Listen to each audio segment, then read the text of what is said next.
حضرت عمر فاروق رضی اللہ عنہ نے فرمایا کہ والدین کی محبت زیادہ ہوتی تو والدین مکہ میں چھوڑ کر میں مدینہ نہیں آ جاتا، بیوی بچے کی محبت زیادہ ہوتی تو بیوی بچوں کو مکہ چھوڑ کر ہجرت نہیں کرتا، اس لیے میں نے فیصلہ کر دیا کہ ان تمام چیزوں سے حضور اکرم صلی اللہ علیہ وسلم کی محبت زیادہ ہے۔ لیکن پھر جب اپنے متعلق سوچا کہ مجھے اپنی جان زیادہ پسندیدہ ہے یا حضور صلی اللہ علیہ وسلم کی جان زیادہ پسندیدہ ہے، تو اس وقت وہ فیصلہ نہیں کر سکے، تو اس لیے حضور صلی اللہ علیہ وسلم کو کہا کہ یا رسول اللہ صلی اللہ علیہ وسلم اپنی جان کے متعلق میں فیصلہ نہیں کر پا رہا، ہر ایک آدمی کو اپنی جان زیادہ پسند ہوتی ہے، اب اس میں بھی پھر تم سمجھاؤں گے، تم کہو کہاں بھگ گئے، بیوی کے ساتھ کھیتر گئے ہوئے ہو، سمجھ میں آیا، اور سامنے آم کے درخت کے اوپر سانپ نظر آ جائے تو بیوی کو دھکا مار کے بھگو گے یا وہی کھڑا رہو گے، کیا کرو گے بتاؤ؟ سمجھ میں آ رہا ہے؟ مثال اچھی نہیں ہے لیکن میں پوری طریقے سے تمہارے دماغ میں بٹھاؤں اس لیے کہہ رہا ہوں، تمہاری اپنی جان اگر پسند ہے تو اس بیچاری کو آگے کیوں کر رہے ہو؟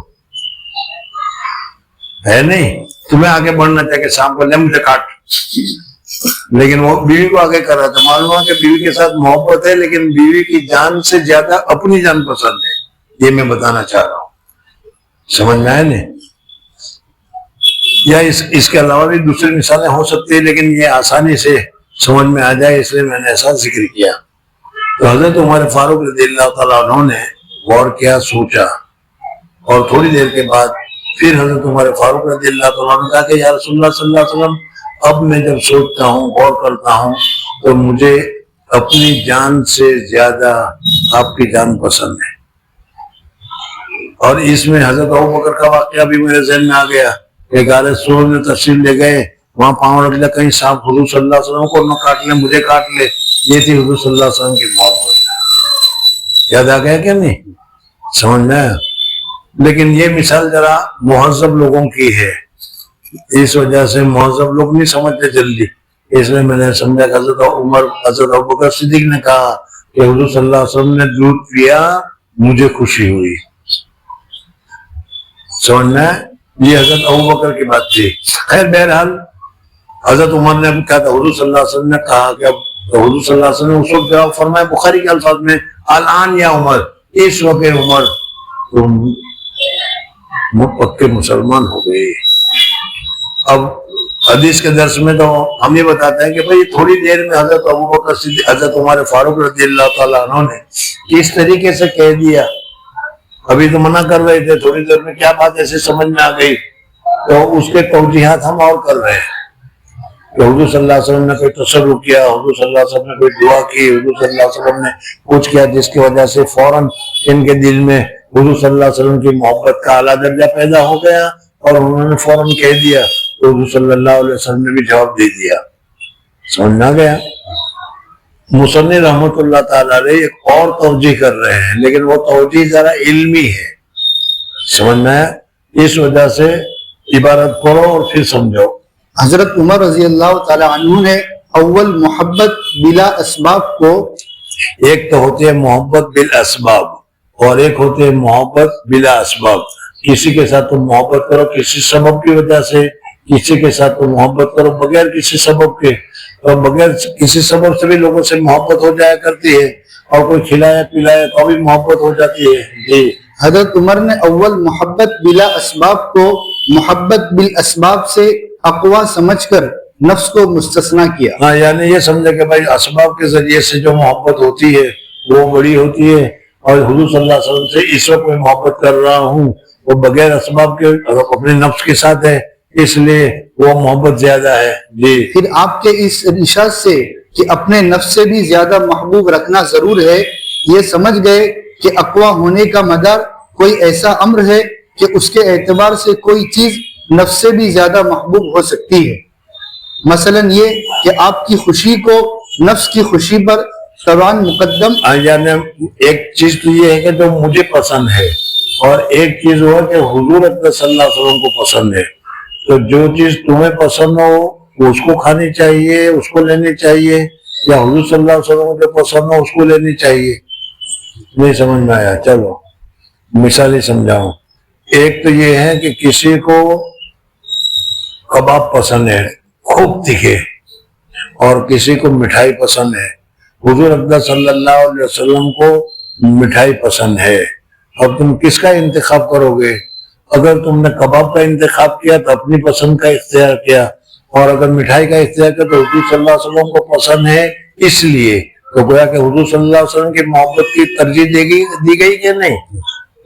اب بھی نہ سمجھ میں آیا تو پھر جاؤں میں نہیں سمجھاتا. جی مثلا یہ کہ آپ کی خوشی کو نفس کی خوشی پر طبعاً مقدم و راجح پایا، سو اس حقیقت کے انکشاف کے بعد یعنی حضرت عمر فاروق رضی اللہ عنہ سمجھا کہ بھائی جو چیز بغیر اسباب کے بھی ہو اس میں بھی ہم حضور صلی اللہ علیہ وسلم کو خوش دیکھنا چاہتے ہیں، حضور صلی اللہ علیہ وسلم کو راضی دیکھنا چاہتے ہیں. تو اس وجہ سے انہوں نے کہہ دیا کہ اب میں اپنے نفس سے بھی زیادہ آپ کو خوش رکھنا چاہتا ہوں، خوش دینا چاہتا ہوں. اس پر حضور صلی اللہ علیہ وسلم نے فرمایا الآن یا عمر. جی سو اس حقیقت کے انکشاف کے بعد آپ کی احبیت من النفس کا مشاہدہ کیا اور خبر دی. تیسری روایت حضرت ابو ہریرہ رضی اللہ تعالیٰ عنہ سے روایت ہے کہ رسول اللہ صلی اللہ علیہ وسلم نے فرمایا میری تمام امت جنت میں داخل ہوگی مگر جس نے میرا کہنا قبول نہ کیا. عرض کیا گیا کہ قبول کس نے نہیں کیا؟ فرمایا جس نے میری اطاعت کی وہ جنت میں داخل ہوگا اور جس نے میری نافرمانی کی اس نے قبول نہیں کیا. روایت کیا اس کو بخاری نے. یعنی حضور صلی اللہ علیہ وسلم کی محبت کی سب سے بڑی علامت ہے حضور صلی اللہ علیہ وسلم کی اتباع کرنا، سنت کے مطابق کام کرنا، سنت کے احکامات کے مطابق، شریعت کے احکامات کے مطابق کام کرنا. اگر ہم شریعت کے احکامات کے مطابق کام کرتے ہیں تو حضور صلی اللہ علیہ وسلم کی اطاعت کرتے ہیں، فرما برداری کرتے ہیں. اور اگر ہم حضور صلی اللہ علیہ وسلم کے طریقے کے خلاف کرتے ہیں، نماز نہیں پڑھتے، نماز غلط پڑھتے ہیں، ایک رکوع کی جگہ 2 رکوع کرتے ہیں یا اور دوسرا اس قسم، تو اس صورت میں حضور اقدس صلی اللہ علیہ وسلم کی وہ اطاعت اور فرما برداری نہیں ہے. اور جو حضور صلی اللہ علیہ وسلم کی فرما برداری نہیں کرے گا وہ جہنم میں جائے گا. جی فائدہ صحابہ رضی اللہ تعالیٰ عنہم کے اس سوال سے معلوم ہوا کہ یہ ابا مخصوص بکفر نہیں، ورنہ اس میں کون سا خفا تھا. پس آپ کے اتباع نہ کرنے کو ابا سے تعبیر فرمایا گیا، اس سے متابعت کا وجوب ثابت ہوتا ہے. یعنی مصنف رحمۃ اللہ فرماتے ہیں کہ حضور صلی اللہ علیہ وسلم کی اتباع تابعداری لازم ہے. صرف زبان سے کہہ دینا کہ میں حضور صلی اللہ علیہ وسلم سے بہت محبت کرتا ہوں، حضور صلی اللہ علیہ وسلم کے ساتھ مجھے بہت محبت ہے، صرف یہ زبانیں جمع خط جائز نہیں ہے، بلکہ عملی طور پر دیکھنا ہے کہ حضور صلی اللہ علیہ وسلم کے جیسے اعمال تم سے ہو رہے ہیں یا نہیں، حضور صلی اللہ علیہ وسلم کی سنتوں پر تم سے عمل ہو رہا ہے یا نہیں، وہ دیکھو. جی چوتھی روایت حضرت انس رضی اللہ تعالیٰ عنہ سے روایت ہے کہ رسول اللہ صلی اللہ علیہ وسلم نے فرمایا جس نے میری سنت سے محبت کی اس نے مجھ سے محبت کی، اور جس نے مجھ سے محبت کی وہ میرے ساتھ جنت میں ہوگا. روایت کیا اس کو ترمذی نے. اس لیے جو بھی سنتوں کے ساتھ جو سنت ہے، ہم لوگ نماز میں بھی آتے ہیں، ابھی اثر سے پہلے کی بھی کچھ 4 رکعت سنتیں تھی، سب نے پڑھی ہوگی، اس لیے کہ حضور صلی اللہ علیہ وسلم کے ساتھ محبت کی وجہ سے قوم سنت کو چھوڑتا ہے. لیکن ہماری یہ قوم جو ہے انہوں نے سنتوں کو تو تکیے پر رکھ دیے، پڑھنے کا نام ہی نہیں لیتے. وہ فرض بھی زبردستی ہے پڑھا جاتی ہے اس لیے پڑھتے ہیں، سمجھ میں آنے. حالانکہ سنتوں کو بھی ضرور پڑھنا چاہیے.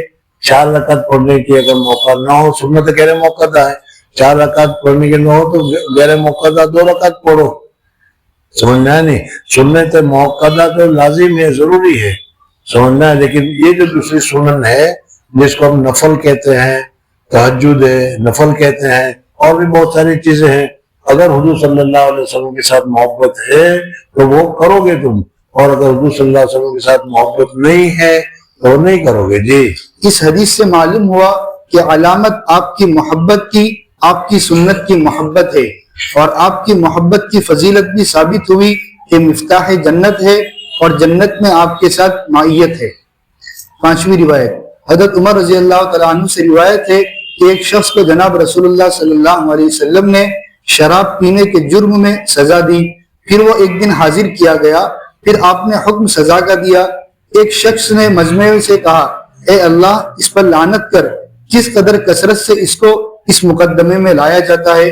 یعنی حضور صلی اللہ شراب حرام ہو گئی، شراب حرام ہونے کے بعد صحابہ کرام رضوان اللہ تعالیٰ علیہم اجمعین نے مطلقاً چھوڑ دی، اور یہ بھی بہت ہی عمدہ ایک کیا ہے مثال ہے کہ صحابہ کرام رضوان اللہ تعالیٰ علیہم اجمعین کہ جن کی گٹیوں میں شراب پڑی ہوئی تھی، ہر چیز میں شراب ہوتی تھی، لیکن باہر سے آواز آئی قد حرم الخمر، شراب حرام ہو گئی، اور جو صحابی منہ کے پاس پیالہ لے گیا تھا اس نے وہیں سے نکال دیا، جس نے اپنے منہ کے پاس رکھا تھا اس نے گھونٹ نہیں لیا۔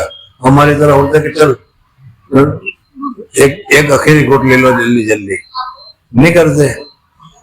مثال بتاؤں تو قبول کرو گے، شہری کا وقت ہے، ابھی کہتے 5 منٹ باقی ہے، 10 منٹ باقی ہے، ارے اللہ جلدی جلدی ایک گھونٹ پی لینے دینے، ورنہ پھر ابھی 5 منٹ کے بعد پھر نمبر ہو جائے گا، یاد آ گیا نہیں۔ ہماری تو یہ حالت ہے، لیکن صحابہ کی حالت یہ تھی کہ جس نے ہاتھ میں لیا تھا وہ ہاتھ سے پھینک دیا، منہ میں لیا تھا منہ کے پاس سے پھینک دیا، اور اعلان کر دیا کہ جتنے مٹکے ہیں سارے مٹکے کو پھوڑ دو۔ اور اس وقت مدینہ منورہ میں گلیوں میں بارش میں پانی بہتا ہے، اس طریقے سے شراب بہ رہی تھی۔